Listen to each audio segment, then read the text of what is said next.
run a perfect tournament, the entire tournament, a year and a half of no maps dropped. And from what we have learned as well is that they have been incredibly dominant. In that match you were talking about where they faced off against the artists and the Pirates, I mean, it was a dominant showing out of the artists. 3-0 and just a train wreck for the Pirates, and you have to feel that.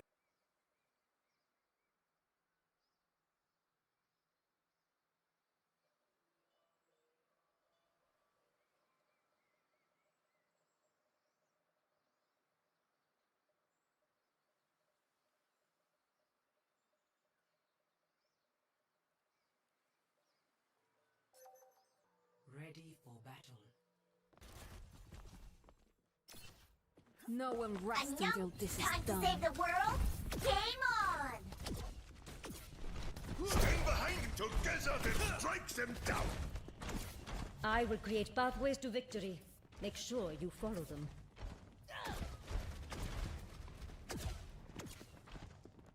5, 4.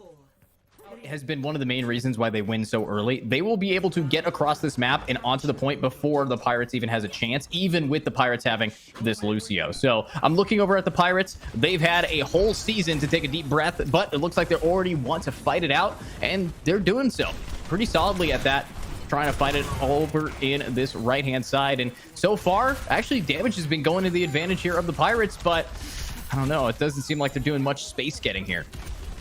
Yeah, they're not grabbing much in the way of space, and the artists are completely happy to eat that space up, and it seems a bloodless fight has landed the artists the point fairly well, but there's going to be a contest from the Pirates as they push in. You're looking for that early focus fire, any early picks out of the Pirates to get them some sway against the artists. Doing well so far. Immortality Field out from Larinax. It's going to be the Pirates throwing out that Immortality Field later, but it's going to be Lazy getting taken down first. The Baptiste of the Pirates gone, and that's just the rest of them tumbling like dominoes without this. Yeah, unfortunately that was very clinical and pretty typical of here, the artists, their team play. It's just a lot of, okay, you guys can try to fight us, but the second that they realize, wait a minute, we have to take our space, they back up a bit, and they do an amazing job at repositioning, getting full control over that site. And now we're seeing a forced change up here from the Pirates. Looks like they swapped off that Ramatra going for the Diva, but will that be a different course of action for them? It looks like they're still going through the temple route of trying to get onto the site, and it hasn't worked last time, so I need to see how it's going to change.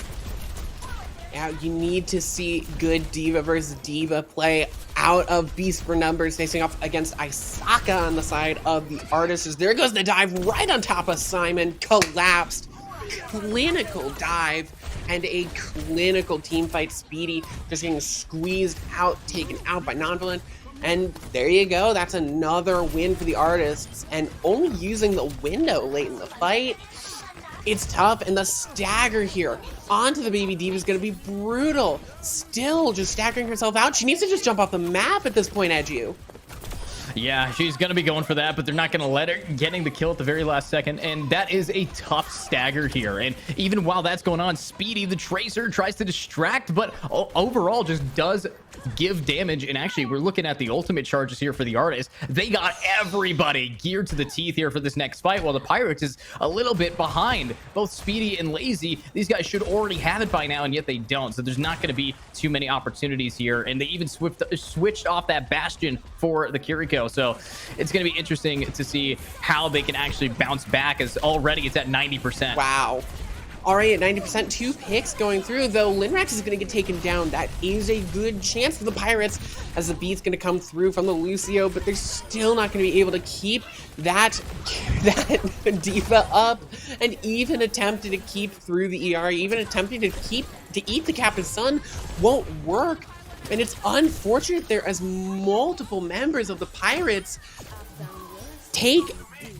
they don't get to use their ult that map. And it's because of that massive stagger that happened on the Diva midway through that map.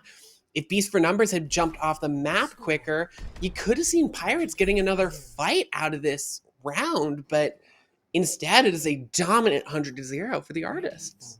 Yeah, I mean, not even dropping a single contest gen. I didn't see no overtime. It was just the artists absolutely pushing them back. And I will point out here, one of the picks for the artist swoosh is actually locking in Alari. Now, the last time artists versus pirates fought against each other was all the way back in season 3, where Alari didn't exist. So already the artists have adapted to the newest meta, showing off what damage numbers they can actually deal here with that new DPS support. But overall, you're looking at the artists adapt to the new meta, while the pirates is looking a little bit 2018-esque. I mean, the only thing is the Kiriko being the newest character that they're bringing, and so far, I don't see any team synergy here. I mean, Wrecking Ball with the Pharah, no mercy, nothing to really help them out, and I mean, it might help them get some high ground space, but at the end of the day, the artists, they know how to punch right through it. Well, they're going to get the pick onto Linrax with Speedy on this Tracer. It's a great start, and they're going to go and collapse onto the artists, and there goes the fight win. The venture of Sivart going to go back in, though. Going to be very self-sustaining, this venture, but the Pirates looking to cap out this point. They're going to get some stagger in from the artists to try and contest, though. Yeah, but they don't have much HP to work with here. Now, the Wrecking Ball doing a great job just being that distraction for these teams, but you look at that damage, and it seems to be a bit too much. The Alari, though, that turret healing is just perfect, but however, Pirates will be able to cap it anyways, and this is not looking too ideal. Somehow, Wrecking Ball manages to escape with their life, but Isaka takes out a support, and when one support falls, it is just going to be that first domino of the set here, and now you're seeing a big struggle. The Wrecking Ball trying their best to keep it up, but numbers enough. I don't think they live this, and no, that is going to be the dead tank, dead Pharah, and now a dead Tracer, unless they can get out. Well, they're going to contest here. They're going to fight for this point as much percentage as they can get, getting up to 23%. But I like this Wrecking Ball composition. I like trying to disrupt the very, very mechanical play of the artists, but so far, you haven't seen a lot of ult charge. I mean, just compare the ult charge of the artist supports, both almost to their ults, to Mootsie and Lazy, barely at 75% each of them, and now Lazy's dead again. Oh, and this is a big ultimate coming out here. They're just going to use it to hunt for this Pharah, and I don't know if they're even going to be able to get it out too much. And yeah, we're seeing some stragglers coming in. Speedy, I'm not even sure why you're on this point. Your team's nowhere to be found, and that is a big stagger. Luckily, it's on the Tracer, but look at Moots. The Lucio takes out the Bastion. A little bit of a support diff there, but wait a minute. It's a new character on the field. It's going to be the Venture here, and they are killing it right now with some more damage. And God, I love the fact that the artist is pulling out some new characters to show us here in the season 5 of the WEL, but at the end of the day, new characters, same old artists, they're still just dominating. Oh, so much damage. Silver just pulled out the tectonic shock as a disrespect. That was such a nasty ult to stagger out Speedy on the Tracer. But now going into this, you do have a few ults for the Pirates. You have the Barrage, you have the Beat, and the Beat is what I'm looking for, because you have that Grav Blade combo for the artists. If they track this Lucio ult, and I bet you they have, they're going to split out these ults, or they might not even need to. Oh no, oh, he couldn't even break it down. Oh my God. Ajax! That's going to be play of the game. That's 2 ultimate shutdown with 1 Genji. Absolutely beautifully played. Now Lazy here needs to just try to back, but wow, Beast for numbers taking out Savart, a big amount of stagger, but they have to. Look at that, 97%. You have to contest now. It's overtime, and I don't know if they're going to be able to do much. Speedy's doing a decent job. I mean, they're just going for OT time. I mean, this is all that is. I mean, if this is Overwatch 1, it would be the gold medal of just objective time, but no real objective outside of losing slowly. Yeah, it's just going to be staggers in, Beast for numbers. Not even get on, he pressed control. Doesn't even get the touch. It's unfortunate, but you know, you were completely correct there that they weren't going to be able to win that fight. They were staggering in, and an incredible play. It's going to be Sivart on the on the Venture. All right, let's see it. Nice save. That's pretty impressive, but I have to admit, you have to love that Genji Blade. You have to love the forced Ajax that they got out of it. But this is the artists, man. This is the artists. this is just exactly what they do. They are dominant at what they do, and this composition works together incredibly well with the D.Va, with the Genji, with the Venture. It's incredibly high burst potential with the boosted jets of the D.Va, combined with a melee that's 65 damage to a target, with the Genji Swift Step, with the Venture Shift. You've got enough damage there to basically evaporate one squishy as long as they don't get immediately healed or have an immortality field on them. It's an incredibly powerful and potent dive, and especially the burst potential of that Venture with the primary fire. There's so much that Venture adds to this dive composition, and you're completely right. The artists have spent this time building. They are not stuck in 2023 or 2018. They are taking these new characters, they're adding, they're building off of them, but they're also playing to the meta very, very, very well with this D.Va comp. Yeah, absolutely. And, you know, looking at what the artist is doing well, it's now time to take a look at what the Pirates might need some work on.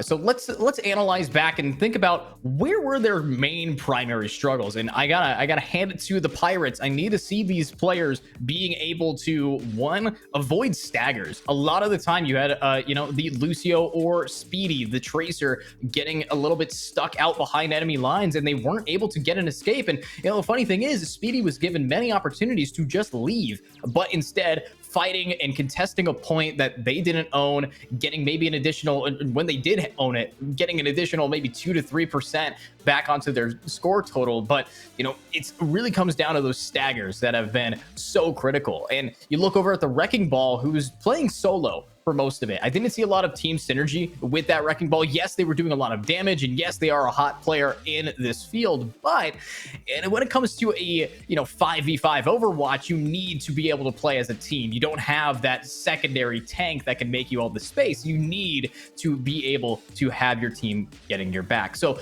looking at the Pirates moving into this next map, seeing the weaknesses of them, you know, being completely staggered a lot of the times, I would hope that they are going to be able to take a deep breath and get into this next game with a little bit more vigor.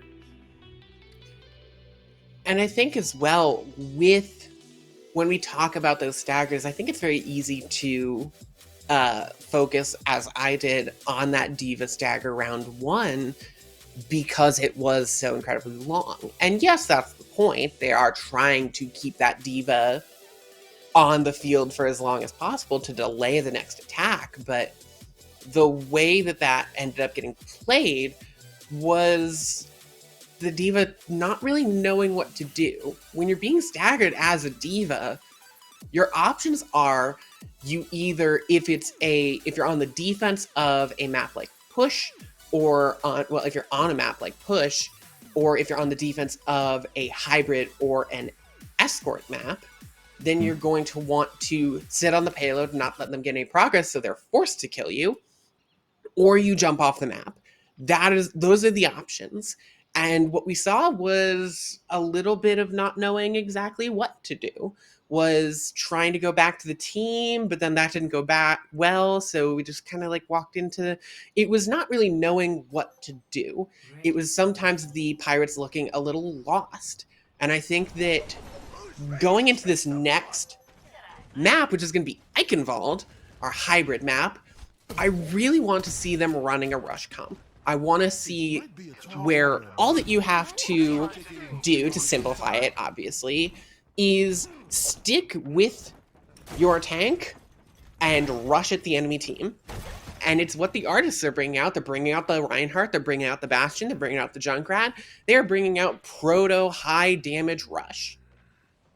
Yeah, and honestly, I also like the fact that the artist here bringing out that Junkrat. It's one of my favorite picks, personally. I love picking it on this map because of the choke point, the very first thing, that under the bridge right here around this corner, you're going to be running into a lot of damage output, and you already can see that happening. But at the end of the day, we are seeing them now trying to get back on it, get their footing, and do some damage here, as Savart, need to see what else they're going to be able to pull through with, as Isaka already takes out the Venture. Already we see the Zarya getting taken out by the Bastion. I mean, this is an old comp, but it works so well, and I don't think that there's anything that these players can really do besides do a hard reset here and probably switch out their team comp, because you're not going to want to pick those DPS into that Bastion. No, you really aren't, and part of me hates myself for suggesting it, but you have to try and go. You might want to go a D.Va here. Either a D.Va, the Zarya could work, but you have to be worried about the Bastion. You have to be worried about the sheer amount of damage that he can put out. The D.Va's going to deny a lot of value here, but when the wheels come out, the artists are here to play. Wow, double kill here for Swoosh, cleaning up what the Bastion's putting down, and an honestly great hold back again. And it makes me wonder, you know, is this Zarya going to have enough value compared to this Bastion? Would you rather have an Orisa, or would you rather have a D.Va, somebody, or even a Sigma, somebody who can really just counter that Bastion heavily? And I would assume that they're going to be switching it up, but instead of any of those options, they go for the Junker Queen, which I don't see the value out of right now, but maybe they can prove me wrong. Yeah, I don't get the Junker Queen. I agree with you. I don't get the Junker Queen. It's going to go down early to a Shatter. It has no shield. And there goes a stagger onto Speedy. And I don't know. I think that the Junker Queen is going to very easily...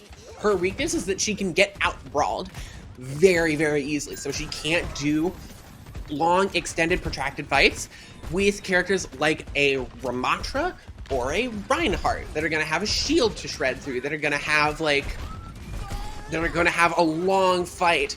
As here comes Simon with the Riptire. We'll see if we can get some value coming over the ramparts.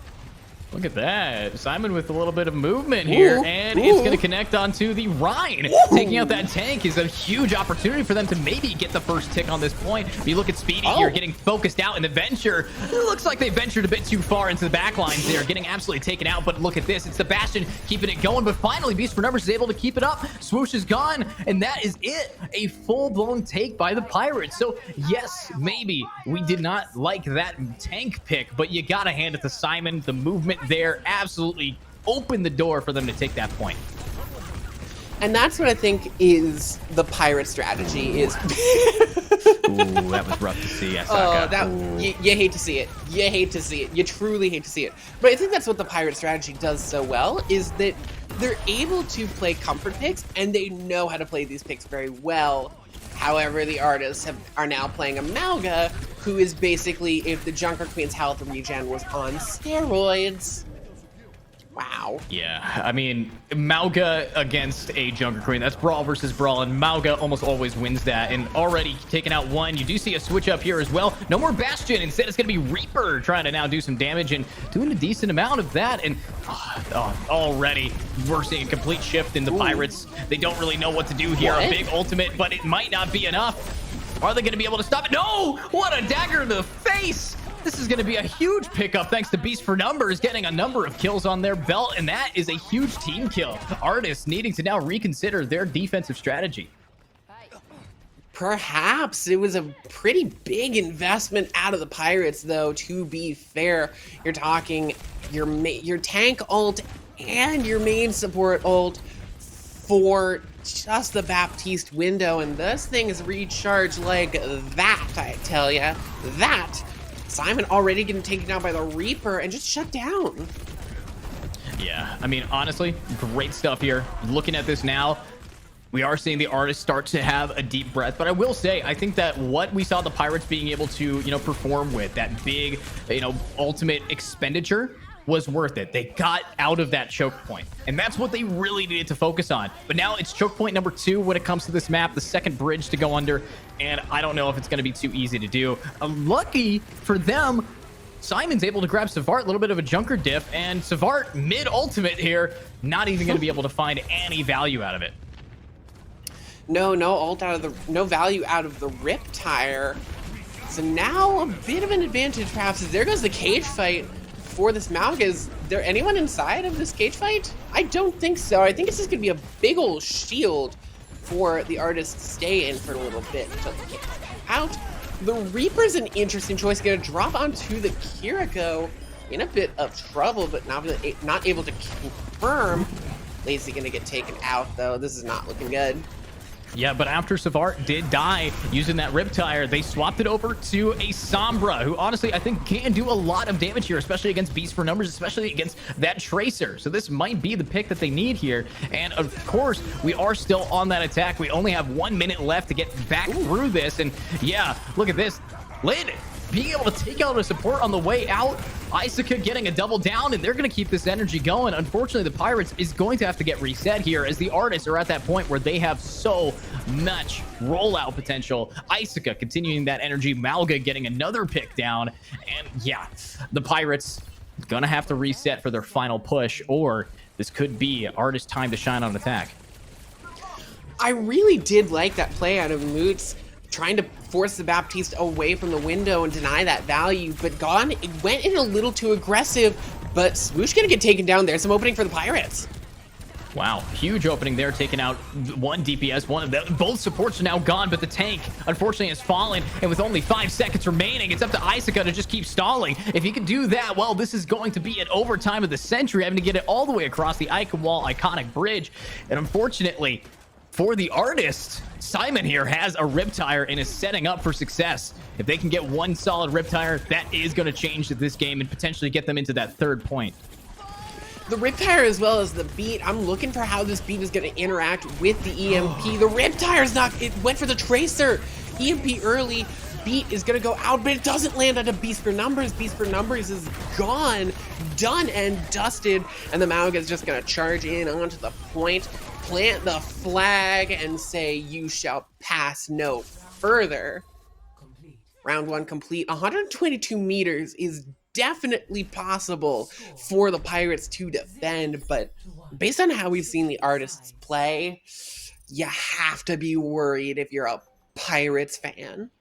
I gotta hand it though. I'm gonna point out one thing that might have gone unnoticed here, and that was the pickup there in the very last moments there. Swoosh swapping from support to Alari, something that is very strong at holding a point, similar to how we saw them pick it in our first map, where it is all about that CP, that controlling the point play style. Swoosh switching to Alari, recognizing, hey, we're about to get into another choke where it's do or die. Great, just switch up on them. It's how to counterpick properly. But now look at this.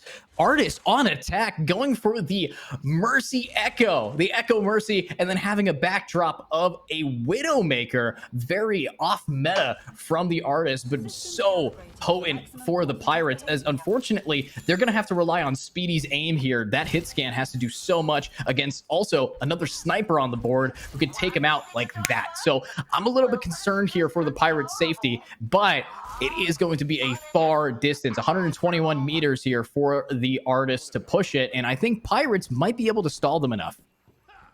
I don't know if I believe this composition out of the Artists. I'll believe it when I see it walk out of spawn, but until then, I'm waiting for the...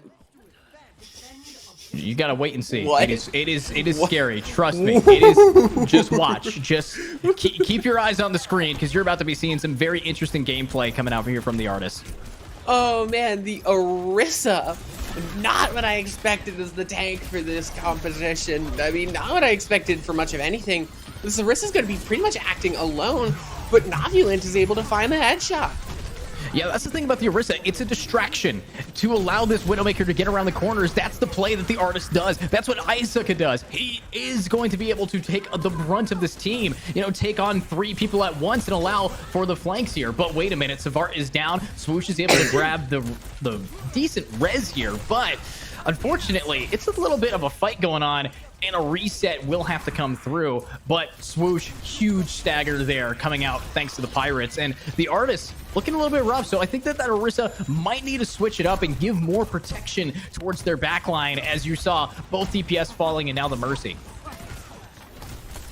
The Mercy going down. Oh, a huge pick out of Novulent. Lazy getting taken down is massive. And there goes Speedy. Novulent just took down 2 on their own. Wow. And then, oh, I love the Bastion pick, and Sorry, Baptiste pick, able to take these players out. And unfortunately, Lazy just got staggered beautifully. They are so aggro. They're spawn camping.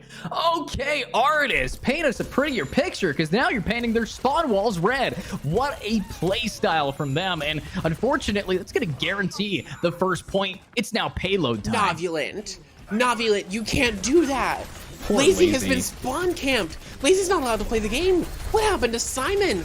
Oh my Novulant God, just he took keeps- out Speedy. Novulant's taking out the entirety of the Pirates on their own. The lone sniper just demolishing the Pirates. That's incredible.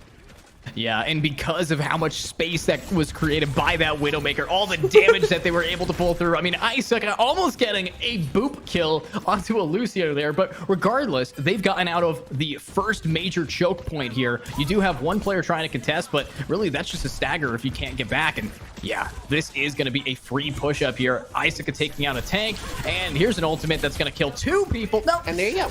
oh, so good. Okay. And that's going to be an ace for Isaka and probably the map for the artists. Well, no, they're not going to get through on the payload. They're going to drag this out, actually, with the D.Va on the side of the Pirates. I don't know. They have the Riptire, Oh my but God, their don't Junkrat boop is him. in the middle of no man's land, and he's going to get taken out. I'm just watching Isaaca's HP, let alone the amazing aim that they're pulling out. Their support is keeping this player alive. Even the Blade Storm gets popped, but it really doesn't matter. They're just forcing space here. And now, with only 4 meters to go, I'm a little concerned. Simon, this better land. Novulant. And it does. It takes out Isaac, takes out Savart. Huge from the junk.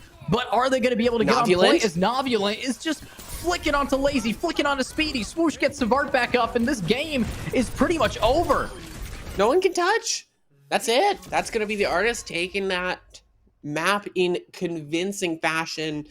And I feel like that was just absolutely down to Novulant on this Widowmaker. I cannot expect Beast for numbers getting this This play is of how the they game. got the first point. I mean, sure, yeah, but we had an ace come out of one of our players. I don't know. I'm just saying. I feel like I feel like Pirates might be check the play of the game.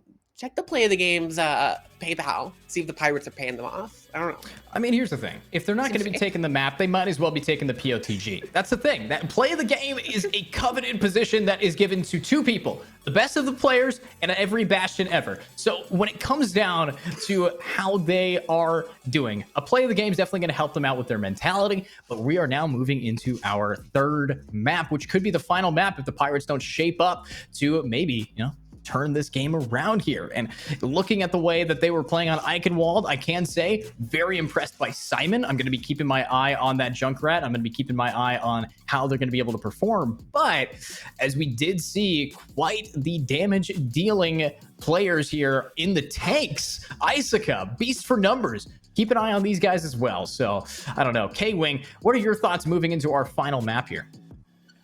It's tough to say. I think for the final map, you have to think about shutting down if a Widowmaker comes out. Because at this point, that Widowmaker nearly single-handedly won the artists round 2. Single-handedly sealed their attack. Because everything else, as you said, seemed to be a bit of a diversion. The Orisa wasn't really gaining a lot of ground, except for the one time where it really did gain a lot of ground. And to be honest, when you took out the artist's Widowmaker, it seemed like they were in a bit of trouble. They didn't have a lot of recourse going forward. So especially with a composition like that that's so decentralized that an Orisa really doesn't fit in, finding those weak points and capitalizing on it, I think that's something the Pirates actually did very well at the start of that round. I think you had some good pop-off plays, but if you want to really make this a competitive match, more capitalizing on these mistakes, especially mistakes that are compositional in nature. You have to think about counter swapping for tanks, which I think they've actually done a fairly good job of so far of counter swapping and trying to beat the idea of the composition that the artists are running. But at the end of the day, there's also just so much pop-off potential on the side of the artists that you have to wonder if they're going to be able to step to it. Yeah, I agree. I think that the artists, though, if you talk about capitalizing on mistakes, the artists aren't a team that makes many. So if you are going to be able to try to get your foot up on the competition, the second the artist loses a Widowmaker, you got to push them all the way back to spawn. The second the artist loses their tank, when Simon is able to get a double kill down, I should be seeing a lot more space being taken. But unfortunately for them, when we look back at that last map, you saw Simon getting a double down, took out a Genji and took out an Orisa, yet the amount of space immediately recouped was slow. You have to be like a rush of water. You fill to the space created immediately. You can't be like molasses. If you're too slow to the punch, well, Orisa gets back up, Genji gets revived, and you've lost the point. So the whole point here is you want to try to, as you put it, KWing, take as much space as possible whenever the artists make a rare slip up. And the Pirates, I do want to say, they got better. They're not staggering as much. They, it's not the same game mode for staggers, but their positioning was better. It has improved. So hopefully it's improved to enough for them to maybe go the distance here in this next map. Map number 3 is going to be very interesting to see how they actually fare. But it also comes down to what seeming to me to be a knowledge check. A lot of the new characters, a lot of the new metas seem to be, not shown up here by the Pirates. And, it has been a couple seasons since we last saw them play. So maybe they're using an outdated playbook, especially on one of our newest Overwatch maps here. On one of the newer maps, you're talking, of course, about Shambali Monastery. I'm interested here. We've got Double Dive, but Pirates are playing something very interesting. They're playing this with the Lucio. Moots on the Lucio, it's not something you typically see with the Dive. You typically see either long-range healers, like what you're seeing with the Ana and the Iari, or you see heroes that are looking to bunker down in the Ana and your Brig. I'm also looking at Savard on the Widowmaker, and I think they're lagging out. Holy, that was a lot of lag. We just watched them lag out. And wait, they killed Simon? No, that was Novula. That was Novula. Okay, Novula got the kill. All right, but yeah, a little bit of lag here coming out from the Widow, and doesn't matter, I guess. Instantly doming that player. Speedy might be able to get out. Yes, will succeed, and the Pirates already starting to stagger, similar to what we saw in map 1. They can't do that. They really can't. There's a really big opportunity for a spawn hold here. Isaka going in way too deep. Too deep and not really benefiting from much there. So unfortunately for the artist, this is one of those rare slip-ups that you need to capitalize on. And Beast for Numbers is taking out Savart there, taking out the laggy Widow. Might be able to find a few more picks. And no, instead, the artist shows their knowledge and knows how to back properly. Will be leaving without staggering a single other player. So Isaka coming back with some great defensive moves. Now in a new choke point, this is where they're going to try to set up. Immediately the dive from Isaka going in onto this backline, but in a bit of no man's land. Something that's the thing when we're talking about mistakes, is Simon gonna get found out in the backline. Savard hitting the headshot in the end. Novulent and Savard, the dynamic duo that these two just dominant. Wow. Absolutely domination here. And wow, looking at that, it's a big stagger. It's going to set them back about 30 seconds here before they can get back on their feet. Beast for Numbers going down like that, not ideal. But Lynn, you are going to get punished for trying to be a DPS Ana in 2024. Speedy, though, immediately trades out as well. So we are going to have a big stall here as one support's gone. Savard's taken out, and what an ultimate from Isaka, trying to make some space with that massive HP. The Monkey Rage coming up with some damage here, and yeah, will make enough space for hopefully a reset. Isaka should be able to get out. This is a massive mistake out of the Artist. They just used 3 ultimates on a doomed fight. The Pirates are going to be able to take this fight, and they're probably going to be able to take next. They're going to use the Nano. They might, if they use their Widow ult, they have just dropped 5 ults, and they're losing the fight. This is round destroying here out of the Artist. This isn't just one of the minor mistakes that we've been talking about. This is an absolute Achilles heel. This is ult economy that we have not seen out of them in terms of ults thrown into the breeze. And a great stagger.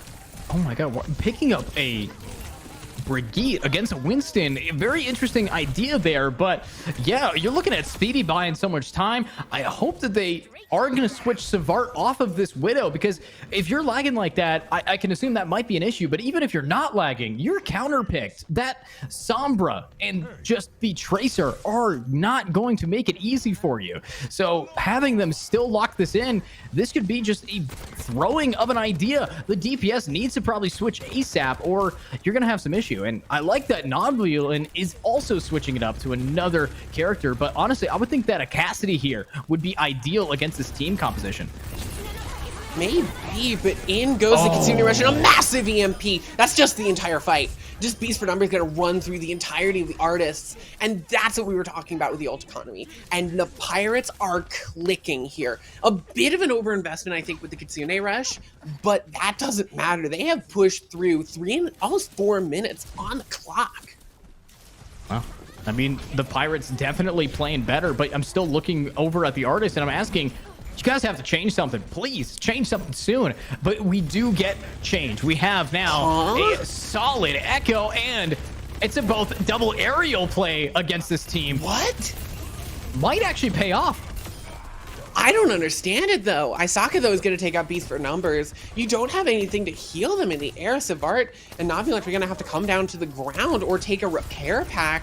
But Moots is going to go down, and it's going to be the Pirates getting sent back. Their ult bank run dry, but they're coming back up onto this Primal Rage from Beast for Numbers. They're coming up onto a beat. So the Pirates have a great opportunity to take an advantage here against really only the rally from the Artists. And now you can switch off to the Tracer. I do think that you are underestimating the amount of healing that Brigitte can do from a distance.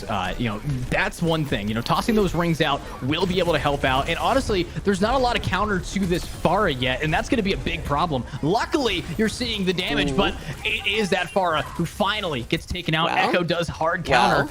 And unfortunately, it's just going to be up to Isaka to stall. Great ultimate here to trap everybody. Huge stall. Isaka might be able to get a kill, and no, punished for their hubris by Speedy. And that is going to be a new payload to push. Unfortunately, the Artists, they don't know what to do. Now picking out a Life Weaver, and this might not be enough. Kitsune Rush versus the beat and the window is going to be really dangerous. This barrage from Savart, I'm nervous for it. There's nothing really to counter it out. They just need to be able to spot it and focus it out. Get that pick. There goes the rush. Here goes Savart. Has the barrage life gripped away. It's going to be Lyrax going down. Isaka gone. The Pirates are close to finishing this map with time in the bank. Wow. And as that copy goes through onto the Malga, it's gonna be the Pirates finishing the map. 1.5 minutes on the clock. I feel like, Edgy, what I feel like just happened is I think the Pirates have just been punched in the face twice by the Artists. Just 2 incredibly powerful blows knocked to the ground. And all we hear in the silence afterwards is laughing as the Pirates laugh and they stand up and they deliver a haymaker with that. 1.5 minutes on Shambali Monastery. Incredible turnaround, an incredible team coordination, ult management. This is a new Pirates. Is it a new Pirates, or is it a uncharacteristically changed artists, because here's the thing. I think they're going through a little bit of, you know, drawing block. They weren't able to paint a pretty picture for us here. That last plan that they had to switch so many times that they couldn't build an ultimate properly. They had so many hiccups where you had Isaka on that Winston just getting way too aggro, not realizing that Winston, yes, is going to be fine in his bubble, but the second that bubble pops, well, he gets popped. So you look at that, and artists, they have to do something differently. And not having Savar on Widow, I think, is a perfect start here. Give it to Novuling. Give it to the person who single-handedly won Eichenwald for the artist. And also, a minute and 36, I think the artist will definitely be able to compete with that time here. So really, it does come up to, you know, how the Pirates is going to be able to answer against this Widow again. Well, that's the question. It's going to be it's just going to be an early Widow there. It's just going to be a bit of a peek out, see if we can hit any shots, and then leave. But for the artists, I think that they have a big weight on their chest here, as Beast for Numbers, though, going to get taken out. It's a characteristic dive. It seems like the artists have remembered who they were, and a great chase. There's going to be the Suzu out from the Kiriko as the supports in trouble. Isaka not able to get any kill confirmed, looking to go in onto this Kiriko, but staying alive.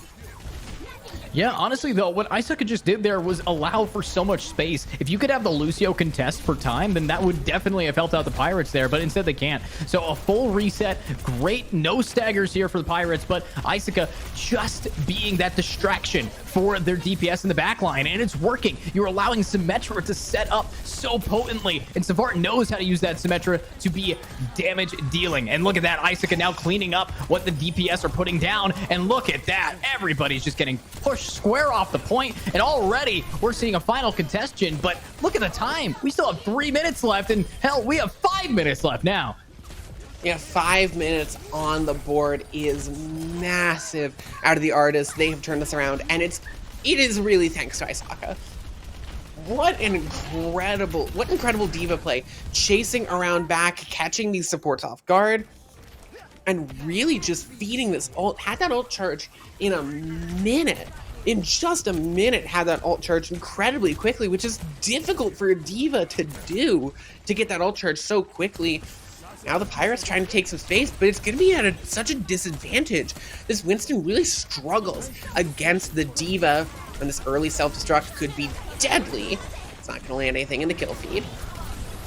Oh, big. This is huge, massive from Moots, taking out Lin. And that could be the opening that they need. They have the beat drop, and they immediately use it to try to keep their team alive. But wait a minute, stun struck. They can't do much. Winston is going to try to get out, and yes, Swoosh is gone. So a big pickup there. And no, Moots over-aggressing. It doesn't matter, though. Without Swoosh, you have to back, and with that Sombra hack, you're just going to be taking too much damage. Wait, they turn it around. Novulant doing all of the DPS. And look at that, Isaka keeps it going. They're so low, but somehow they're staying on top, and they manage to win that fight from nothing. From the scrap of their teeth, they're able to just beat them back. I mean, you say when Swoosh goes down, they have to retreat, and they do have to back a little bit, but they still have Linrex there on the Baptiste, and that HP, that's so big as the EMP out, only going to land onto a few. Simon gone, and it's just a day at the shooting range for Isaka and the artists. They're going to keep 5 minutes near on the clock. Wow. 4:50 left to go, and, you know, when I said a minute 36 seconds, pretty competitive, but not to the artists, I meant it. Look at these guys. They are up 3 minutes now, trying to just get through the final choke. And in my opinion, this final choke is the easiest in this map location. I think second point is definitely going to be a little bit of a struggle. But you look now at the artists who have all the ultimates, the Baptiste window. They even have Savar to wall these players back. And yeah, I think this is going to be a tough hold for the Pirates. It's going to be incredibly tough, especially with a lot of pressure onto Savart early on, but just incredible peel out of the support. There's nothing else there, just so much peel. Diva Bomb into the air, and, well, not going to land any kills, but with the Pirates all scattered to the winds, There's not much they can do. Lazy charging up to this Kitsune Rush. Lazy cannot die here. If Lazy dies before unleashing this Kitsune Rush, it is incredibly Jover for the Pirates. Kitsune Rush thrown out. You do have the beat, but it might just be a bit too late. It's too late for Moots. It's going to be an Ajax out of them, and swoosh, and the rest of the artists hit back even harder. 3 minutes and 38 seconds. What a rush out of the artists. And now for the Pirates on the attack, we have to see how strong their mind is, how strong their mental is. Yeah, we're going to have to find out. But with a minute 36, as you put it, not going to be an ideal starting point, to say the least. However, we did see the artist struggle a lot on the defense in that first point. We saw Isaka getting a little bit too greedy. We saw a lot of change up here. But in my opinion, because Isaka did those very bold entry plays, backline jumping, using the Winston, I do think that Isaka has learned from that mistake by sticking to the diva, and we won't be seeing the same mistakes again, which does not fare well for Pirates' sake. They want those mistakes to come through. They were doing a great job punishing those mistakes, and now there might be a lot less to actually punish. Yeah, we saw a really solid play out of the Pirates in terms of punishing a big mistake out of the artists in terms of their ult economy. And we have to see it again. We have to see not just punishing those big mistakes, the obvious flagrant ones that we were talking about, but also punishing some of these macro mistakes, because Isaka does them. As incredible of a diva play as we're seeing out of Isaka, we are also seeing sometimes over-aggression. And I think that if we can see a bit of jumping on top of Isaka and really punishing them for going in too deep, we might just have something here for the Pirates, as Beast for Numbers is going to get so pressured out. And just, I love this. Getting like a tracer alarm system for Speedy. Yeah, I do think that, you know, we are going to be seeing a little bit of a push up here thanks to Speedy Space, but already Beast for Numbers is down. Already we're seeing the damage too much to count. And now looking at this next fight, looking at what is available, there's not a lot to say. There's really not much that they can do. Escort the payload, and it has barely moved. With 40 seconds left on the clock, they have to start grouping. You can't go the back route, as you are going to get punished every time. So now they're finally grouped up, they're finally on point, but Isaka just says, my point, boops him off. I actually do like this, if I believe I understand what they're doing, which is I think they're just trying to get Beast for Numbers to soak a bunch of damage to charge up this ultimate for Lazy, but I don't know if they're going to get it in time. They just lost a bunch of players with Lazy only now getting the Kitsune Rush. I don't know if they're going to be able to play it. I think they're trying to play this like it's an Ana Nano, but it most certainly is not. They're going to get the DMAC onto Isaka. There goes this Kitsune Rush. They charged up. It needs to be big. There goes the dive onto the Baptiste. Immortality Field already thrown out. And Beast for Numbers will find that early pick, so it's going to be an OT push for the Pirates just to see how far they can take this stolen ship. Well, let's hope that they don't C9 the point here, as it is very easy to get pushed off now when you look over at some of these ultimates here, especially if they really throw a wrench into the cogs here, thanks to that Deadeye. But overtime, hard reset, Swoosh Speedy. gone. Oh, this is huge. Swoosh gone in a flick. Speedy! There goes your support, Speedy.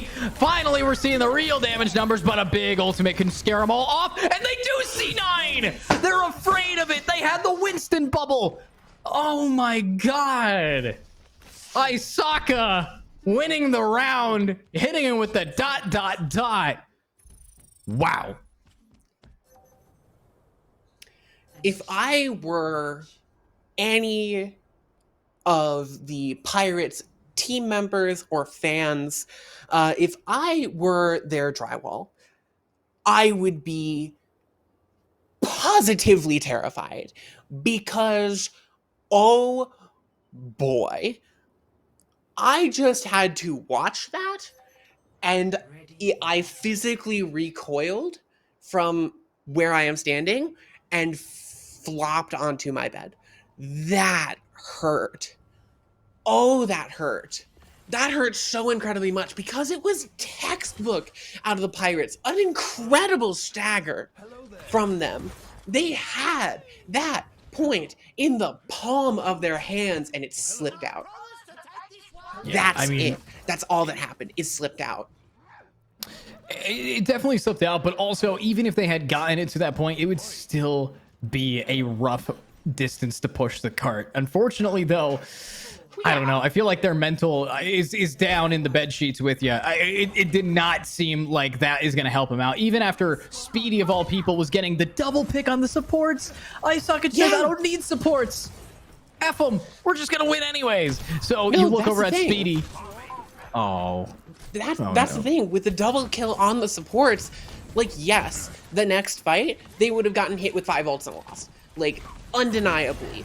But there's so much distance between that golden box of victory and where they would have ended up in that next fight. As Speedy and Lazy both go down, this is not looking good for the Pirates. They had a really golden opportunity, and it might have just gotten lost with a Diva Bomb. No kills out of it, but a Diva Bomb. Yeah, the artist, I think that, I don't know. I don't even want to consider what they were thinking in that first wave here where the Pirates was on attack for the first time. But now we're seeing Simon maybe getting a decent pick on a swoosh, but look at how much space Asaka's making. All of this push, they still have 2 minutes, 30 seconds remaining, and they're just going to try to fully commit to it. Beast for numbers might be able to punish, and Isaka biting off more than they can chew. Is this going to be another C9 from the Pirates, though? As now the cart, it's all ready to rear. Yeah, there we go. Good reset. Wait, Isaka actually got a kill on the way out as Baby Diva. Yeah, Isaka did get that kill as Baby Diva. That respawn will be there, but the Pirates now have to hold this for 2 minutes. They aren't coming up onto any of their ults, but neither are the artists. They're looking to charge up this window first between Linrax and Lazy, both around 70% right now. Whoever gets to this window first might win this next fight. And it's currently Lazy up just a few points, but Simon goes down. That's a devastating loss for the Pirates. And with Moot's gone, that could be curtains unless something big comes up. And it's going to be Novulant coming up big on the Widowmaker. And there was so much hope here, Edu, for the Pirates. But it seems that it's just going to be all over as Sombra going to stagger in. Not the Goomba Stomp. You mean player. You can't do that. To end out the series, killing him with the mech call down. Honestly, Isaka, MVP from the artist today. And yeah, play of the game swoosh here. We all know the play of the game was really the C9 from the Pirates. But honestly, what a battle. I feel robbed. I feel robbed, personally. I feel robbed. There's nothing else to say. I feel robbed because, this is anger I haven't felt in my soul for a while. This is anger that I haven't felt in a while. Well, okay. Let me break down exactly how robbed that the Pirates were in that last fight. If that C9 didn't happen and that bubble went down, those Diva Bombs had not killed anyone so far this series. That, a full fact. That map, I think we had 2 Diva Bombs, and none of them had killed a single player. Well, so I'll jump in. Diva Bombs aren't supposed to kill in this level of play. They're supposed to make you space. They're supposed to make them fly away from the point. But what happened there, if that Diva Bomb had gone off, and we had continued the map, what would have most likely happened is, yes, the Pirates would have captured the point. They would have rolled through probably about 10, 20 meters. They would have gotten hit with 5 ults and lost. Well, 4 ults because of no Diva Bomb. But because of that massive stagger,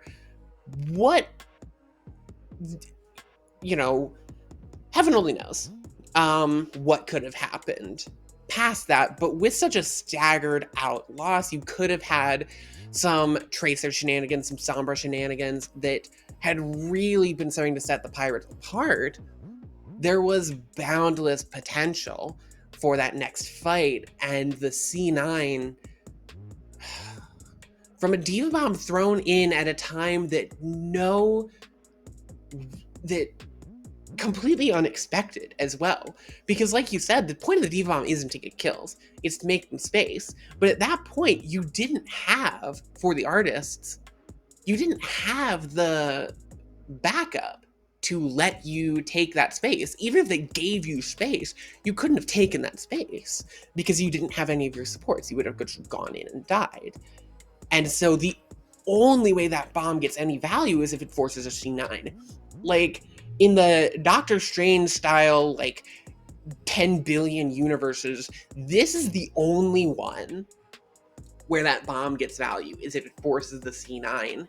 And that's the world we live in. That's the multiverse we live in.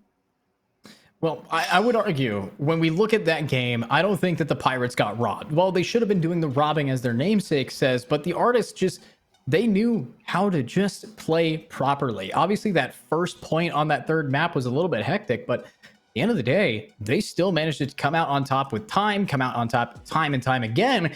And now we are not going to be following the artists. We're going to be following the Pirates and hoping that they can, really learn from the mistakes of fighting the artists and seeing those, although it was a little bit of a skill gap between the two teams, there is a lot of lessons to be learned when fighting the highest seed when you are the 5th seed, and that is to learn how to not get staggered, to learn what characters work well, picking a Junker Queen on Eichenwald when you're facing off against a Bastion, things like that, little details that a lot of these players will be learning. And if you guys are watching at home, hopefully you will be learning as well, as we are going to be sending it to a short break. And then when we come back, it is going to be the Pirates versus the Puffins, a matchup that has not happened since season 1 of the Welsh Esports League. So thanks for watching, everybody. Stick around. We'll be right back.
And welcome back, everybody, to the Welsh Esports League Season 5. We're here in day 1, already watching the Artists versus the Pirates. But, of course, my name is Edu. I'm here joined by KWing, as we are going to continue to watch the Pirates on their path to, hopefully, recovery against the Puffins. KWing, how are we feeling? You know, I think for the Pirates, you have to be thinking about taking a little breath, taking a breather, and saying, all right, let's try and keep going. Because here, Pirates are fighting for second place. They have a lot on the line. They're facing, of course, the Puffins. They're fighting for second place in their group. So a lot riding on this when we're talking about such a small group in the way that we are running this in the Welsh Esports League. Smaller groups, so each match is very important. So for the Puffins and the Pirates, both sort of, you feel the vibe of a little bit of fighting for second place here against the Artists, at least in this group. Yeah, definitely a possibility here. Now, when you do look at, how these two teams have squared off against each other, it's been a long time since the roster for the Puffins fought the roster. A little bit curious to see how they're going to do. Of course, the last time they fought, we had a completely different format. So season 1 and season 2, if you guys do recall, if you have been here with us for a while, was a 100%. The only part of the tournament is a round robin. Everybody fights each other. Winner on top wins the whole thing. So now in this new format, they do have a little bit more grace, a little bit less, stakes on the line in day 1. So as we are going in with a relatively low stake day 1 here, it's really feel the water, test what's hot. Clearly the Artists are in a absolute jacuzzi right now. They are cooking up everybody, boiling what they need to. But it looks like we actually have already lost a player for the Puffins. So a quick pause is needed here. Meta has been able to get back in at the last second. So, we're good. It looks like they are, in fact, chilling as Meta rejoins onto the Symmetra to TP back, but it looks like going to stick onto that character as now the Puffins rolling out. On this Lucio, you have double dive as Jackie going to be playing very aggressive, going to get taken out by Beast for numbers. As now the Pirates looking for another dive target. Meta 1 going to go down. And it's going to be the Pirates taking a clean sweep of the point. And as Beast for Numbers goes down, so does Juan Tom. And there you go. Pirates take the point. Wow. I mean, great gameplay here from them. And, Pirates already off to a desperately different change of pace for them. And yeah, look at that. They're building up some ultimates really well. Their Tracers buying enough space. You have a Sombra being in their back line, just absolutely punishing the Puffins here on the blue team. And yeah, it's going to take a little bit for Beast of Numbers to actually go down, but that Reaper pick should force a switch up soon, as that is going to be a dead Beast. And yeah, good change up there from the Puffins.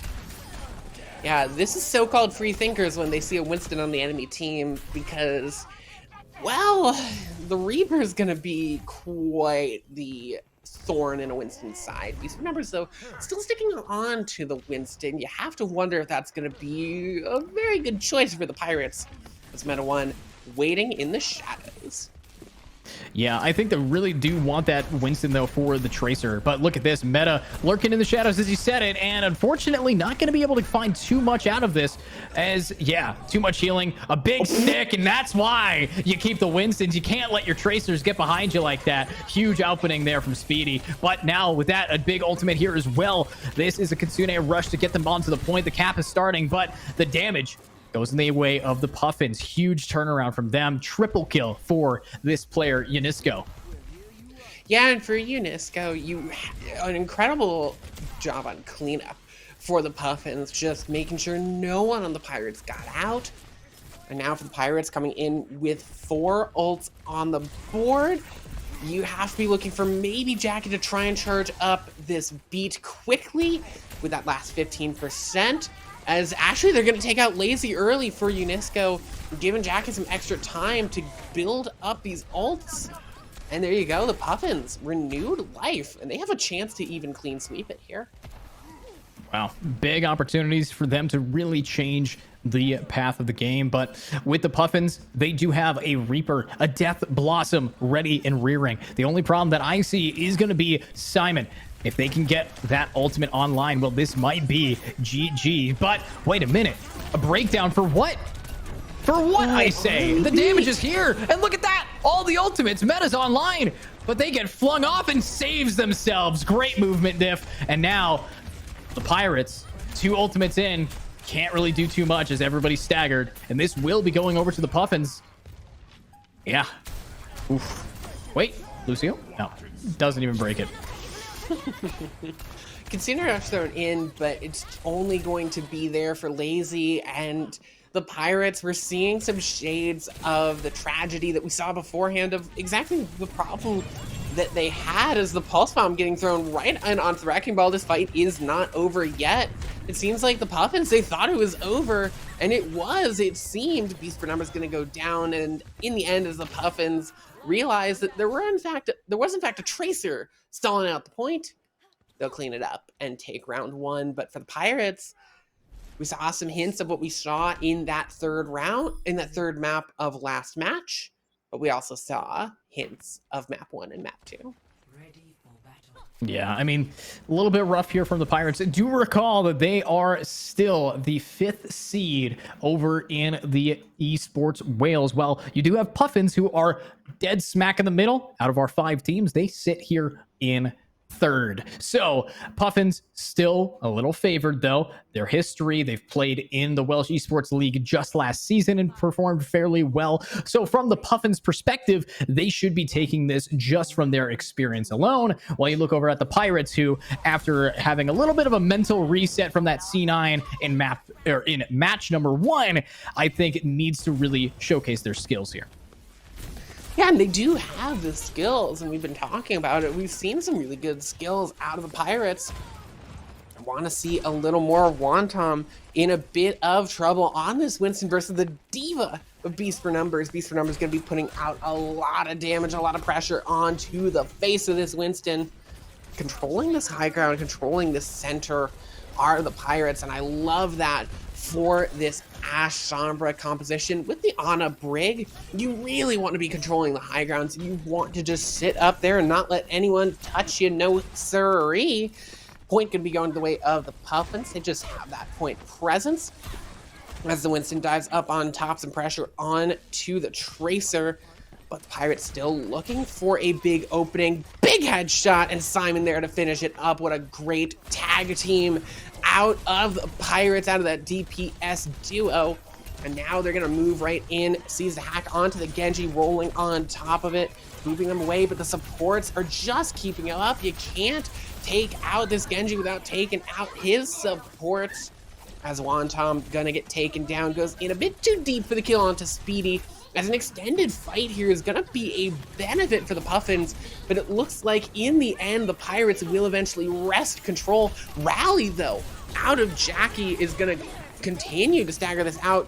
Diva Bomb from the Pirates, not gonna land any kills, gonna try and force some spacing out of it, but no, not really getting the picks that they need. The Pirates, they aren't able to clean up, and so that long fight that was supposed to end in victory has ended in the bitter sting of defeat.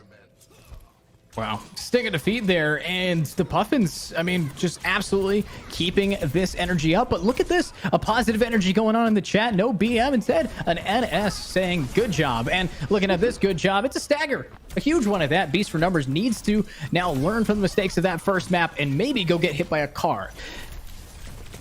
Legitimately, like there's a car over there that can help them with the reset. Yeah, truly, getting that reset early is going to help the Pirates get more fights, build up more ults. Do have now the Nano online for Lazy, might be going on to this Diva. Some good ult, some good usage, some good aim out of Speedy, pardon, onto this Kiriko on the high ground. Can't take them out, Jackie gone. Now the Puffins in a bit of trouble, but we've seen them recover from worse before. Dragon Blade out of Metal 1, but it's only 1. There goes the Nano late in the game. On to Beast for Numbers. I'm feeling like they're gonna have to want that back. I mean, they will. And, you know, you look over at KeyDog, 76% all the way getting that ultimate. Will just take the point back with force. So this is a lot of pressure onto Speedy's Bob here to really do what they need. But Wantom coming on in with this ultimate can also secure the point. KeyDog starts off with a pick, has the ultimate, and now they're going to commit everything as this is the final point. Speedy recognizing that this Bob is in a terrible position, though, very easy to avoid, and Wompton is just going to be able to punish everybody and taking out 2 now.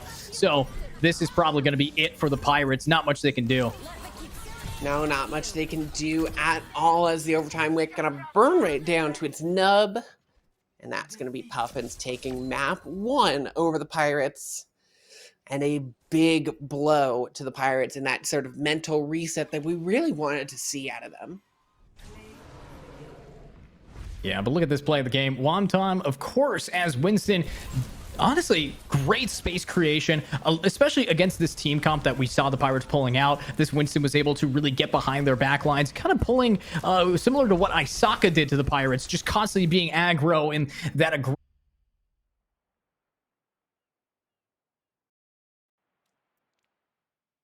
I am curious as to see what the Pirates are able to do. And one thing I did notice here is if you take a look at the Pirates, you know how you have the honor system that kind of dictates or tells a player how much they've actually played the game, because it's very hard to stay at 1 honor. I think everybody on Pirates is only at 1 commendation score, which tells me that they haven't played a lot recently. I do believe that was what we saw in the lobby. It also could mean a bunch of different things. Generally, you don't see DPS players getting commended as much, and also that rank does generally decay very slowly over time. The system is fairly shrouded in mystery, but there are many, many reasons that could be the case. It could just be alternate accounts or not playing on their main account as much. Who truly knows? But what I do know is that we've already seen the Puffins take massive advantage over the Pirates in just map 1. True. I mean, we have seen a big amount of just great gameplay here from the Puffins, and you know, as they are the still significantly stronger seed, I do want to see what the Pirates is able to do, as you know, they came in here 5th seed, and you know, there's a good reason for the seeding we have. It's been, I think they are rusty. I genuinely believe that it's been a while since we last saw them play, and I think it's been a while since they have played. Based on what we're seeing, a lot of their playbook is outdated, and hopefully they are going to be able to update it soon, as we are getting into our next map here. Now, will it be Eichenwald, which we saw in match 1? I don't believe so, but we are interested to see how it is going to fare. So, you know, everybody, I do want to say thank you again for sticking around. If you do want to see what other teams, where the standings are, maybe what other games the Welsh Esports League has cooking up, make sure that you check out our Welsh Esports Hub. It's definitely going to be the best place for you. And of course, that's at esportswales.org. So if you are interested in seeing all of the info regarding all of the games for the Welsh Esports League, make sure to check out WelshEsports.org or esportswales.org. But with that being said, map number 2 should be coming up soon. Any thoughts going into this next map? I think that for the Pirates, it's just a bit of the same. I think Control isn't their venue. I really don't, because what we saw on Control was reminiscent of what we saw on Control versus the Artists. I think we saw so much staggered out. We saw players not really knowing what to do. And you can talk about what's new to Overwatch 2 in the past year-end change since it's been out. But Control is a map that's, you would think, pretty well figured out in terms of what to do and in terms of playing D.Va and not staggering yourself out. And if your team has lost this fight, either die on the point or get out of there. And if you can't get out of there, die on the point. or just like jump off the map, whichever is closest. One way or another, I think that we might see more of the bravado and the gusto of the Pirates that we saw before in our next two maps, in our hybrid map, and then potentially in our third map and beyond. Well, definitely our third map, but potentially beyond.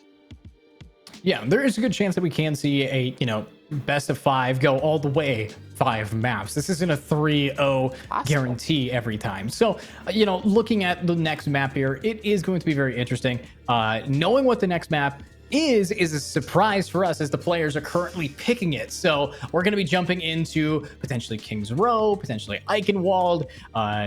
Very excited to see what it is. And it is going to be Eichenwald. So, being able to lock in the previous one yet again. We did see Simon from the Pirates on that Junkrat have some amazing tire movement. We did see, though, a lot of misplays in team composition, picking that Junker Queen instead of somebody who can deal with a Bastion. But of course, that is very situational, and we are now getting into the game to find out what the situation will be. So, are any predictions as to what you would expect from the Pirates here after we watch them in match number 1?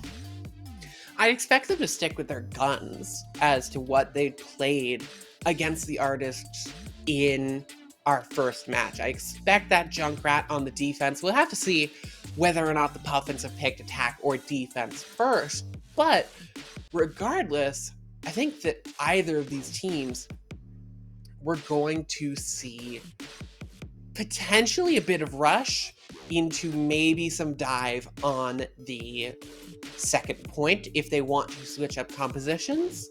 If they're not looking to switch up compositions, though, we might see them try the rush all the way through, even though the rush does tend to struggle once you get to second point. Yeah, and that's definitely fair. I think that we are going to have some interesting strategies here for this team, but when it comes down to it, Eichenwald, we have yet to see what Puffins is able to perform on. So let's take a look at what Puffins is actually going to be locking in as we are now in the hero assembly. Let's assemble our heroes. Let's get geared to the teeth as it's Puffins up 1. Pirates still yet to take a map, and hopefully things will change as now we jump on in. Let me hope for maybe, just maybe, something like a Pharah, something like the high ground here. And it looks like we're actually going to get none of those. Maybe low to the ground, maybe somebody short, maybe somebody like Torbjorn. A very intriguing pick here for the defense. Yeah, it seems as though Puffins might be anticipating the dive coming out from the Pirates. They might be anticipating this Winston pick, which Torbjorn is quite a good Winston pick in terms of countering out this dive. And Meta is pulling out the lounging Junkrat pose. Yeah, being a little sneaky there. Well, it also just gives them a lot of info. A lot of info around the corner. Love third person. Yeah. So it's a strategy here, especially when he has his trip. So he's actually looking at the trip over there. And once it gets trapped, he's going to be able to know, is it worth doing the damage on and things like that. So, oh, what a lineup. Attack going through the corridor here. I do like the TP. It doesn't seem like it got to where they wanted it to be going, so they're just going to rush on to point. But they're going to lose Speedy in the process. Jackie on the off angle. Great pick. And now in goes the Reinhardt. Right into the middle of nowhere. And there you go. Lazy's going to go off the map, and it's a quick fight for the Puffins. All right, and nice from them. Lazy being able to reset. No two staggers are alike, and this time being smart enough to jump off that map. We've talked about the staggers a lot today, but it's nice to see them actually improve over time. So now into this team composition, beast for numbers on that Reinhardt. I still want to see how they're going to be able to fare against the Sigma, as one rock can really send a, it's like a rock in your shoe. You don't want to walk around in it. So let's see what they can do with it. And they are on point. They are managing to make a lot of space, but I think there's too much damage being dealt here. No, the Pirates are really dishing out the damage, but this Baptiste and Keydog, surprising. There's 3 members of the Puffins currently trying to push onto point, but they're not going to be able to.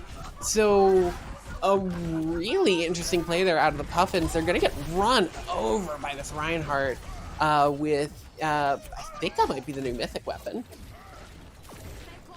Possibly. And, you know, skins don't equal wins necessarily, but for the sake of the Pirates, cool. this Reinhardt is definitely doing some numbers here. Beast for numbers, being a beast with the numbers of damage pretty much rivaling everybody else in this lobby. Just look at this.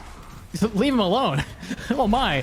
And I also want to point out what we saw here from Jackie, this Torbjorn. He just kind of stood there staring at the point, didn't get too close, and Torbjorn's right click at point blank is a lot of damage. So I want to see Jackie actually start pushing up, and yeah, that's not going to happen when you get pinned like that. What an incredible play there. I love the selfish window. Meta using the Riptire. Don't know how I'm feeling about it. I don't know. Nope, gonna get hit by the Fire Strike. A late ult, to say the least. A really late ult. It's gonna go off, but like, somehow Lace is gonna get taken down, but those are two big ults just being used willy-nilly. So here we go. I mean, yeah, lots of willy-nilly ultimates here from the Puffins, but the Pirates, not so much. They are stacked up, saving well. I actually love the play that we're seeing here from this sim, being able to, you know, get that information alone just from having your turrets activate, and an ultimate like this to split off this fight. Huge opportunity here, but will we see a pick? Yes, we will, and it goes in the hands of the Puffins. Great turnaround there, and they will be in a ideal position as two ultimates were used up. Actually, no, three ultimates for the Pirates, and none of which found a lot of value. Simon, though, No. what are you doing? Well, finds the pick onto Jackie, has the Riptire in hand, might be actually in a position to make some mayhem in the backline. Of course, their position going to be revealed by Jackie, so it's not a mystery anymore.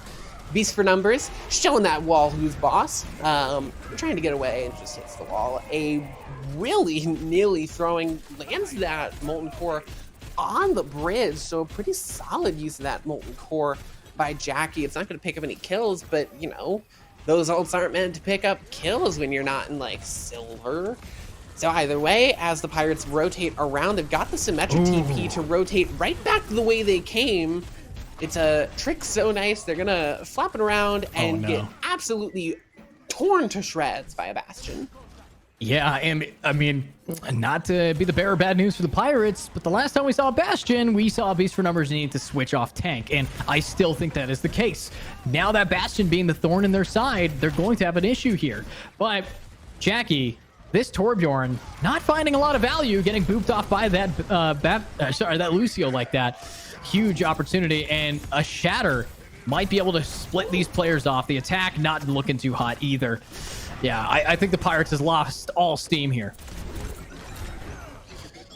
Yeah, I mean, Wantom has just been running through a great Shatter, and Meta gonna use the ult pretty late in the fight. It's the Pirates showing up in a bit of a scrappy fashion, and now they're really struggling. And with the Bastion and the Torb, it's a lot of shield pressure, and this Reinhardt shield is not built to last that.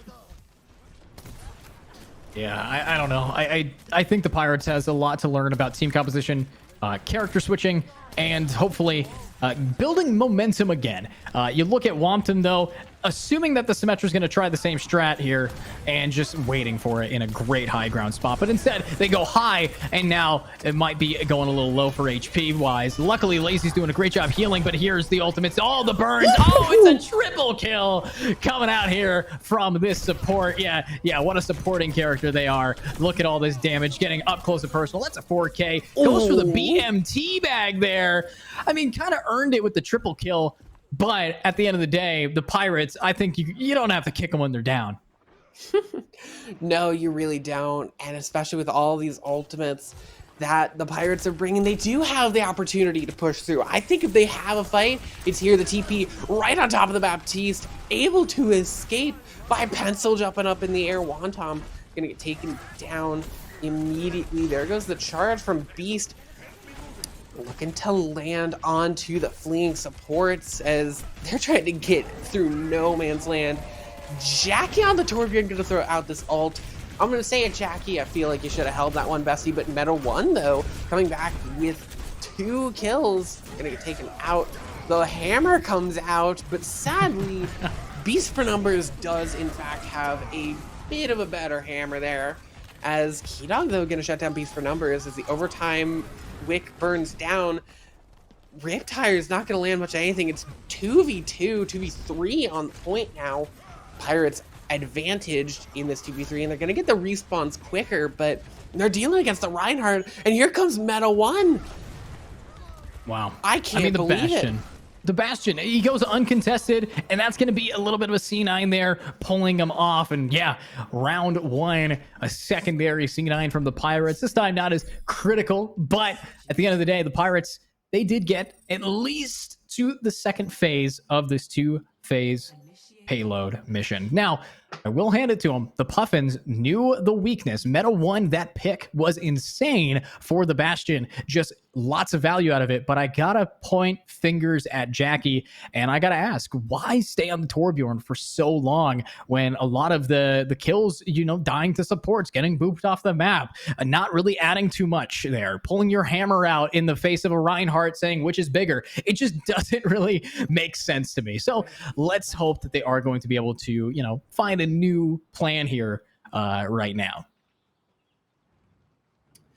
I mean, I do get the idea behind the Torb pick, which is, generally speaking, they're going to...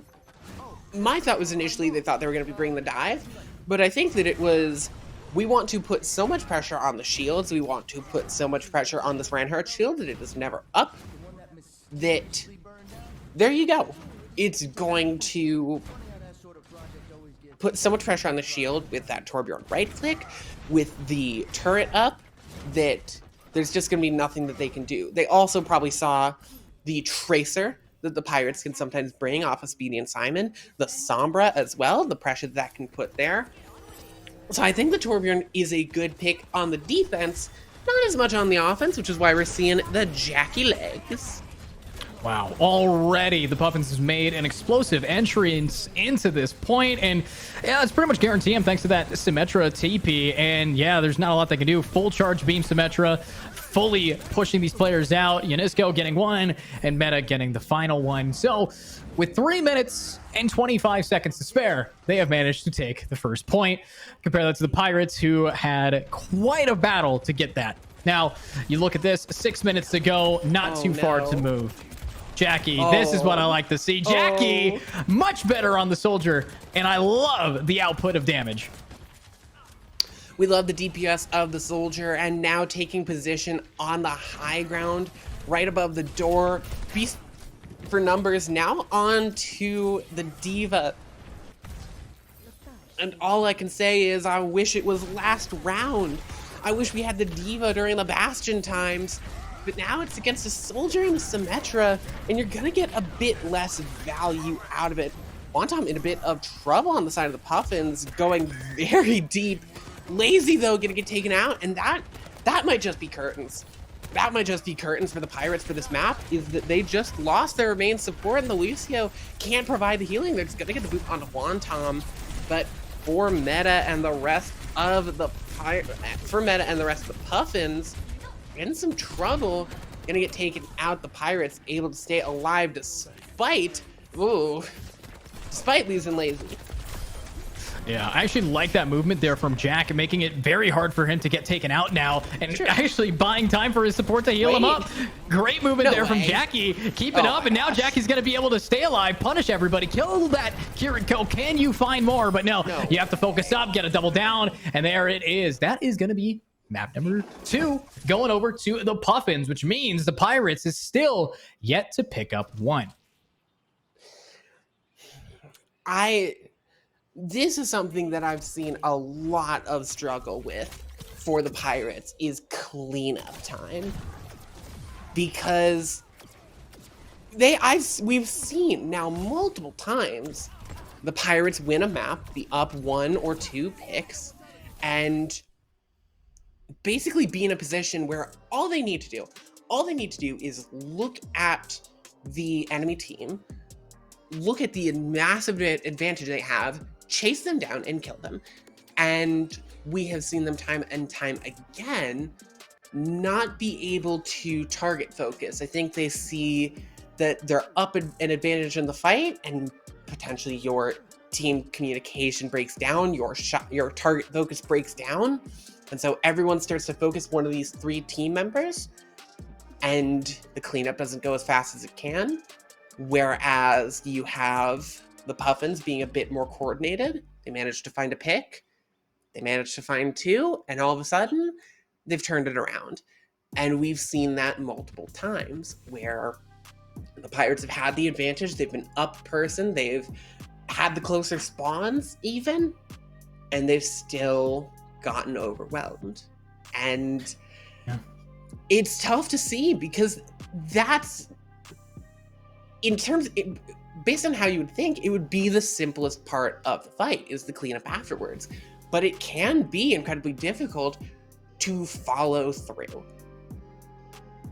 True. I do think that we're seeing a lot of struggle with the follow through. I mean, when you look at map number 1, it was tough here for the Pirates to really balance it back. But, you know, I'm more looking at a lot of the issues that the Puffins did not have relative. You know, we saw Wonton, that tank, able to zone out and predict a lot of the plays that were coming out from the Pirates side. And a lot of it also comes down to team composition, the Bastion being in their back line. Lots of things need to be adapted on the fly, which takes too long. But with that being said, map number 3 here, we might see a repeat here of Oasis. Let me double check if we can get that map pick here. But with it is going to be Junkertown. Junkertown, actually one of my favorite maps, to be honest with you, especially as somebody who plays Ana.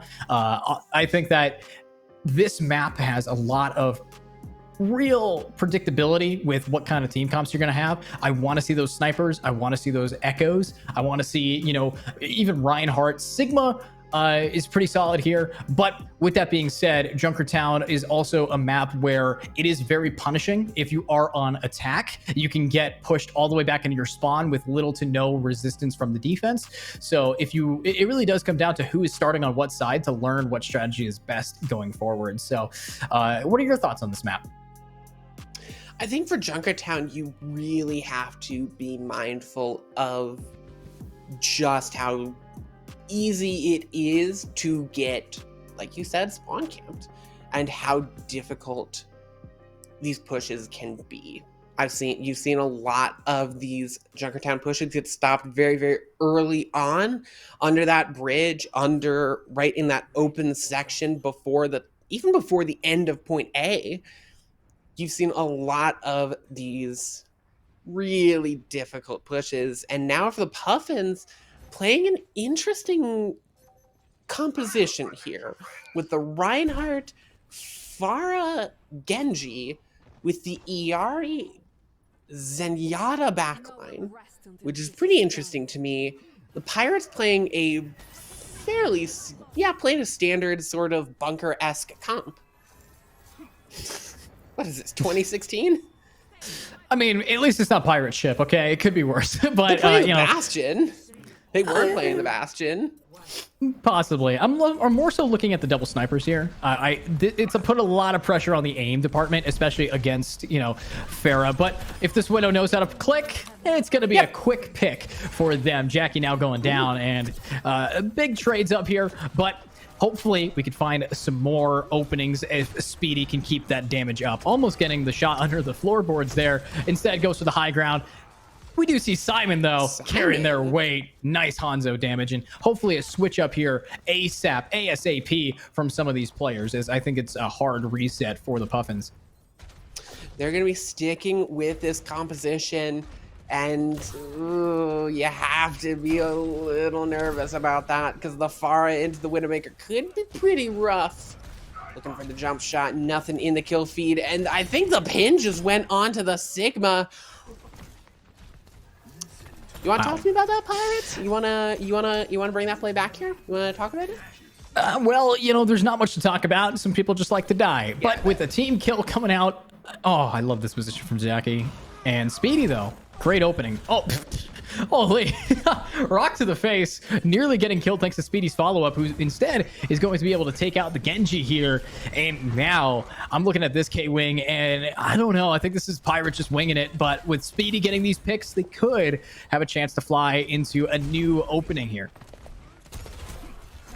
They could have a bit of opportunity. Speedy gonna get taken down in the air. Wonton gone.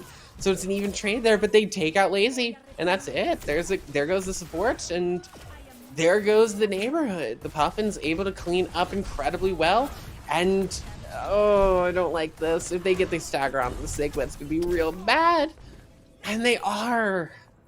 I don't like this out of the Pirates. They get staggered so frequently. Wow. Absolutely beautiful job there. And, you know, you look at this, though. Speedy, come on, keep it up. And the fact is, Pirates is given so much space thanks to Speedy's aim. There is no capitalization on it. I need to see Beast for Numbers actually jumping in and cleaning up after Speedy is able to take out 1, 2, 3 players at a time, and they're just not having that luck. But the Pirates are slowly moving this cart. It is now getting out of the final chokehold that this map has for you. But oh my God, wow. How did that grab? How did that grab? Simon kidding? jumped out of the way. Jumped right in the way, and Wonton in a bit of trouble. Gonna get saved by the Zenyatta. There goes the captive son. It's gonna burst Lazy. Beast gone. KeyDog with a triple and the tactical crouch as well. Wow. Huge from them. And now a big setup here. The Blades coming up, and KeyDog able to steal the kill. I see a little bit upset there, Meta 1 might be, but at the end of the day, the Pirates, the spawn killing is still happening. They're not being able to get too far out of here. So the main concern I had is definitely a concern they have.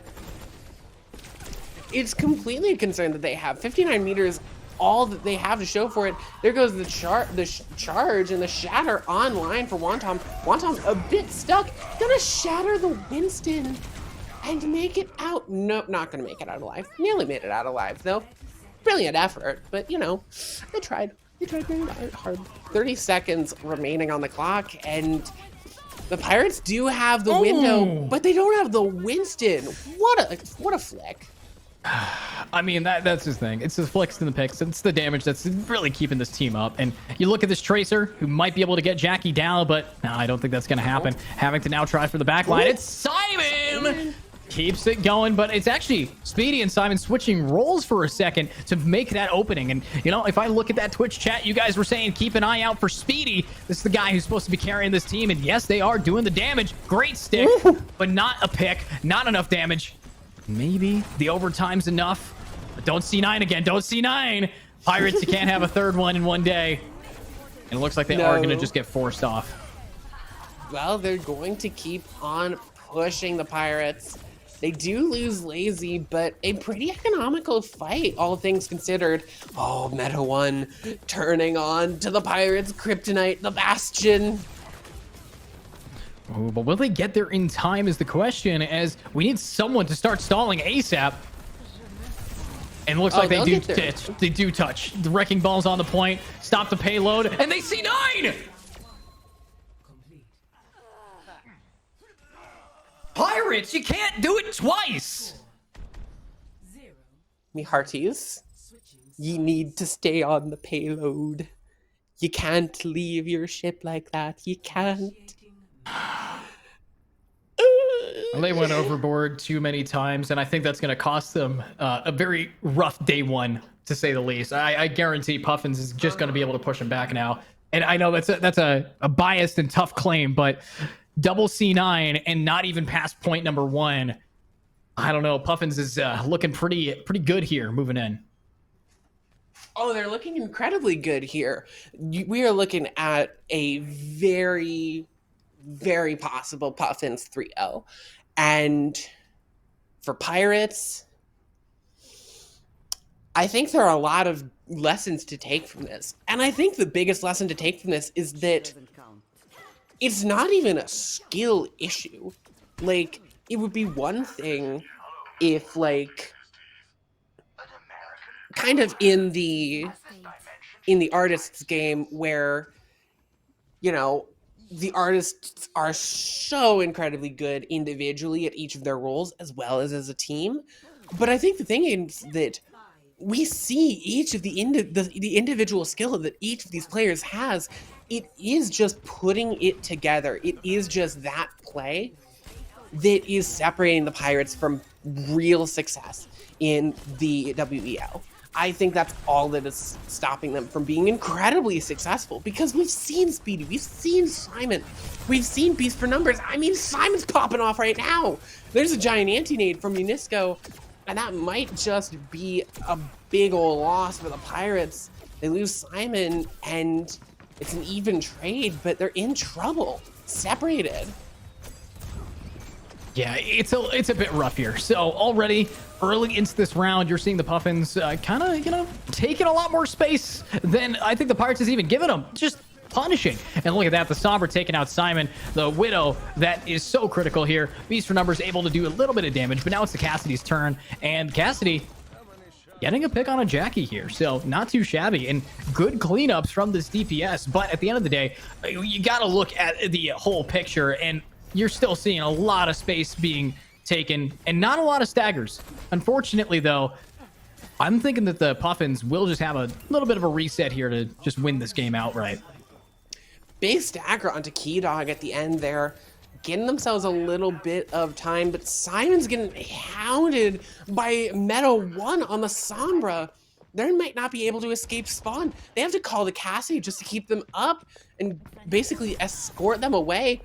There goes the virus onto Simon, but the Widowmaker able to make it out alive. That Sombra is gonna have her number the entire time. Moots is gonna go down, an incredible anti-nade out of Unisco, who's popped off. Oh, and the aerial shot from Jackie onto Simon. That's gonna be the door slammed in the face of the Pirates, and the Puffins will take a decisive 3-0 victory over the Pirates, getting themselves what seems second place, or at least guaranteeing themselves a fight with the artists for first place next week. First place in the group, I should say. We still got to as we're only in week number 1 here, I will say, with the way everything's been going, KeyDog proving that it is a triple DPS meta. You have a support being able to pop off with the most amount of kills, the play of the game, and locking this in for the Puffins. And I do think if you are the Pirates, if you are watching right now, doing a low VOD review, update your roster, not your team roster, but your actual agents, what you know how to play, because I have not seen any Alaris getting picked. I haven't seen anything that has matched the meta right now, and the meta has changed. It's been a while since the Pirates have been able to perform a playbook that wasn't outdated. So looking into this next week, I know we have a big upturn, a big change of plans here, and if the Pirates wants to not remain the bottom seed, we're gonna have to see some updated gameplay. But with that being said, KWing, it's been an interesting day. 2 3-0s out of these best of 5s, and honestly some great showcases from a lot of unique players like Isaka over on the Artists and KeyDog over on the Puffins. But any thoughts from you? I think that if you are the Pirates and if you are looking at this as a VOD review, really though, to be frank, it's not an individual issue. It really isn't. And that's the best part, is that it's not like you need to train incredibly hard and make sure that you don't need to grind your aim. You don't need to do all this to improve your own personal play. It's just coming together as a team, and that will come in time. Taking that break off from the WEL and now coming back into it, into teams that have been playing together and scrimming together and practicing together for those 6 months that we've been on break from having a WEL, and the even longer it's been since we've had the Pirates in the Welsh Esports League. You have to say, we have the pieces of the puzzle right here. They're all in the box.